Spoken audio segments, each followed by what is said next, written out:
Hey everybody, welcome in. Thank you all for joining. I did this video yesterday and I posed a question. Does it make sense to calculate the actual results of holding over the last 606 days versus layering out across the two different methods, which I'll talk about in a minute? And again, a lot of experts believe, oh, don't try time the market, hold, it's good.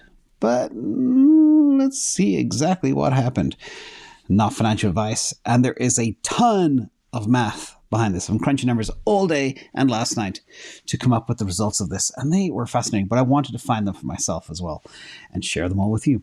So these are the chosen ones. Again, 606 days later, a day after yesterday, you can see the results have changed ever so slightly. MATIC is still the winner over those 606 days, up 39.62%. Solana up 7.18%. Ethereum down 2%. Bitcoin down 15%, which big surprise. And Polkadot 47%, and the rest are 50 to 62% down. And again, as we go forward, it's very important to think about allocations. You have to allocate accordingly to risk reward. Don't just take and deploy 10% in 50 different things. That is not a formula for success. If I had done that, the results of this would have been very, very tragic. So let's talk about exactly the question I posed myself yesterday, was comparing the exact layer out results per asset over the time frame per all the 5 layers across the 10 assets. A lot of calculations. I had to actually go back in history and check the exact prices as well. And there was 2 other surprises there too, which were very, very good. In fact, very impressive. But this is the angle I wanted to understand as well. Not only is it better to hold or to layer out, and if so, which method? Now, I have 2 methods that I broadly use. One is 20% of your bag. Imagine you buy 1 Bitcoin, you sell 20%, which is 0.2 of a Bitcoin every layer out, or you recoup 20% of your initial investment every layer out. So if you invested $10,000, you take out $2,000. So you sell $2,000 worth of the asset at every layer. And the question is, which works best? Because I really wanted to understand that. And I also wanted to see if the layer out model failed for any asset, and if so, why? So let's go. Here, just a small little error yesterday. The number that I called out was minus 30%. That's the average loss per asset. But the portfolio, because of the allocations, is only down 15.36%. Again, not good to be down over 600 days, but we went through a brutal bear market. So that's why. But it also shows you if you had just put 10% willy-nilly into all assets, you'd be down 30, 40%. And that's not good. So in addition, the 2 winners, as I mentioned, Solana and MATIC, the rest are underwater. Some ever so slightly, some a lot. Stunning after all we've been through.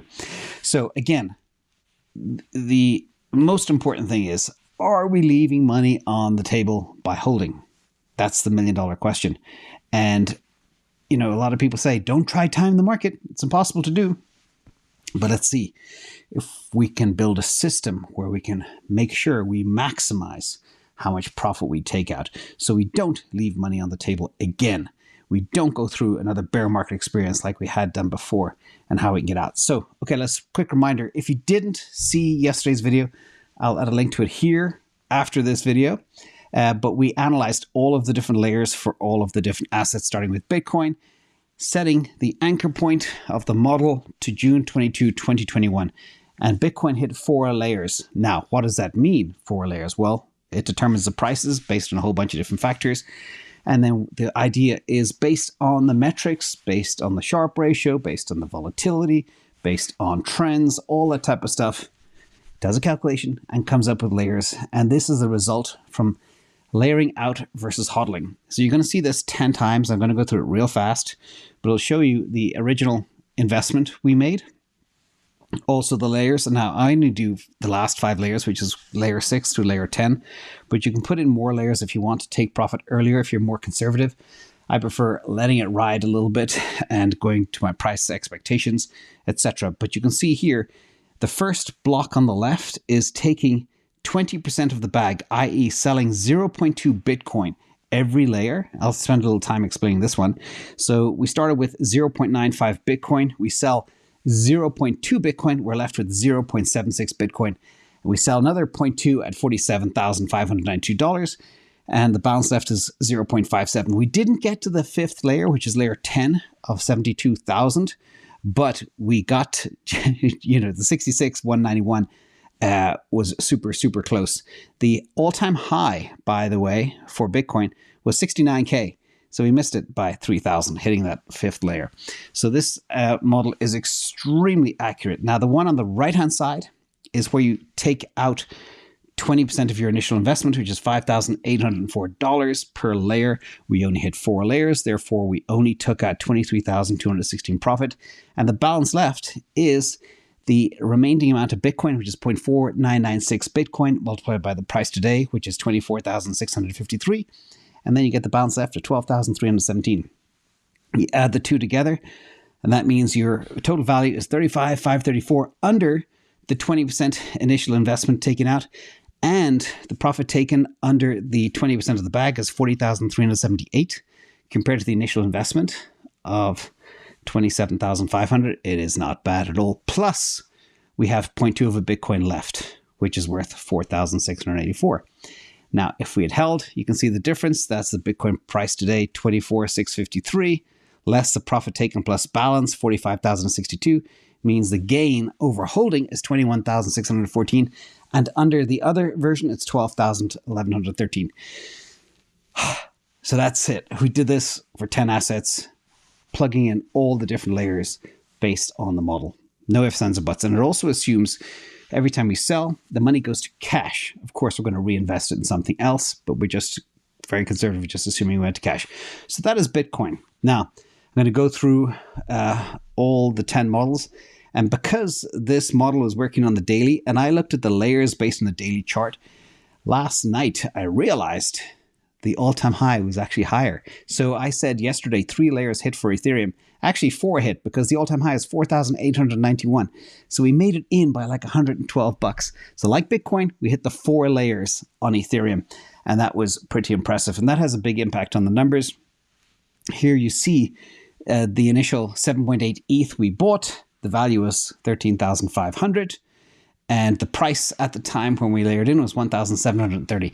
Now the price today is under the original price 606 days ago. But you can see here, again, I'll just talk about the summary. The gain versus HODL on the 20% of selling the bag is 12,600. And the gain on taking 20% of the initial investment out is 5,600 over HODLing. Let's look at AAVE. AAVE also had a correction. AAVE did blow through the all-time high of 440, which is 445 exactly. So we hit 3 layers instead of 2. And here you can see the numbers again. The amount of profit taking, we only hit 3 layers. So we took 1,800 in profit and we have $300 left in value. And again, smashed gain versus HODL. On the gain versus HODL on the 20% of additional investment, it's only $672 better, but that is a big percentage. We'll talk about percentages at the end. Solana hit all 5 layers. Final layer is about $160. The result of which, 165 exactly, but the result of which we took everything off the table. We sold our initial 68.18 tokens that we spent $1,500 on, and we pulled 7,662 off the table and left nothing. And the gain versus HODL is stunning. It's over 6,000 more, which is a huge percentage. Now, if we did just the 20%, we didn't do as well. Let's look at a link. 3 layers we hit. Boom, boom, boom. The math there is 1,738 versus HODL from the initial investment of $2,500. Let's look at the MATIC. We hit all 4 layers. Again, $197 gain from the initial $500 investment, and the gain versus HODL on 20% of initial investment is only $41. Let's look at Polkadot. Hit all 5 layers really nicely. Left a tiny little bit at the top, but nice to get in and get out. Again, versus HODL, $1,855 more than the initial investment of $1,000 versus HODLing. Not a good one to hold on to. Algorand also hit all 5 layers. Boom, boom, boom. $886. gain versus HODL. And the initial investment was only $500. That's pretty stunning. If you had held the bag, you would not have done well. Remember, we initially bought 694.44 tokens at 72 cents. Now the price is a lot lower than that. It's only 27 cents. That token lost 2/3 of its value. Uniswap only hit 2 layers. And this one was a weird one. And the question is, if we only hit 2 layers, does it still make sense to layer out or HODL? Let's go. Let's have a look at the numbers. Here you can see the gain versus HODL, even with just hitting 2 layers, is $551 more than you would have made. And remember, the initial investment was only $1,000. So yes, it does work.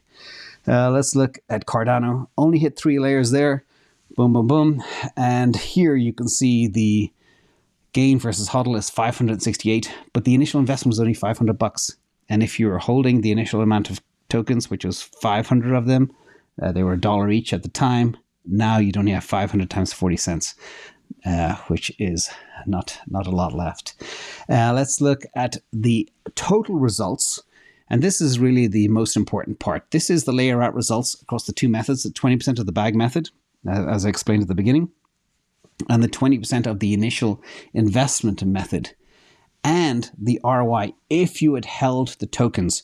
And I color code them as well to see exactly what did the best versus hodling. And it's incredible because the winner from the layer out model is Algorand. Taking profit on that, crushed it, compared to 20% of the bag method, of course, because we hit all the layers and we got out at the right time. Number 2 is Solana, 376%. And I would have thought, actually, going into this, that Solana would have won, but Algorand did because it was extremely volatile. And then Polkadot is number 3. Cardano is number 4. Now, the 20% of initial investment method, you can see it doesn't perform as well as 20% of the bag method. And the holding ROI is just god-awful. So what have we learned so far? Let's do a little visual of how these different methods compare, because looking at the whole table of numbers, some people find that difficult to look at. But here, the 20% of the bag method is the blue bars, and you can see they crushed it. In fact, one was nearly 400%, one was 350, and Algorand, of course, nearly 500%, versus the holding, which was minus 60, 70%. So you can see what really blew me away here is whether you use the 20% of the bag method or 20% of the initial investment method, you still crush holding. Not, the only place it made sense to hold for one token was MATIC. If you just held MATIC, you would have done better. And that is pretty impressive. So let's talk about how this works in terms of cash results, cash money, assuming you had the initial $50,000 investment. So your HODL, your original investment in Bitcoin fell from 27.5 to 23,473. And Ethereum slightly underwater as well, 13.5 to 13,200.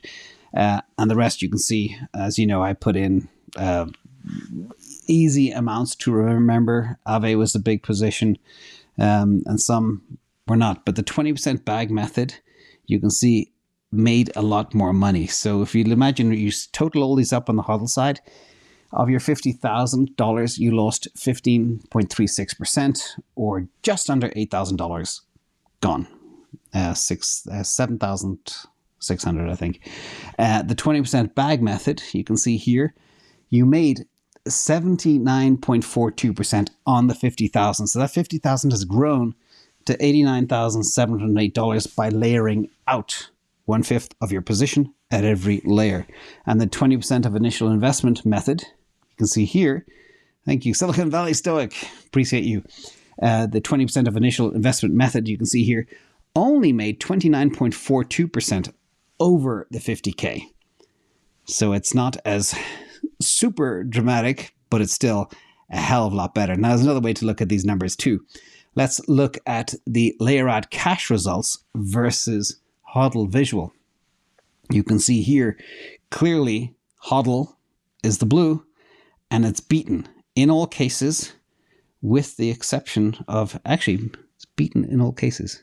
I thought MATIC was down. No, it actually did win in all cases. Now, the other way to look at it as well is the ROI on 50K. But what happens if you compare the 20% bag method or the 20% initial investment method to the current balance of the June 22, 2021 portfolio 606 days ago, which is now worth 42,319. That means you made 111.98% versus HODLing, because you're comparing your 89,700 to 42,319. And with the 20% initial investment method, 53% versus HODL, which is kind of stunning. And there was one thing I just want to check. MATIC 702. Yes, MATIC actually did lose to 20% of bag method. HODLing lost to 20% of bag method and the 20% of initial investment method. I just want to make sure that, and here you can see it wins in all cases.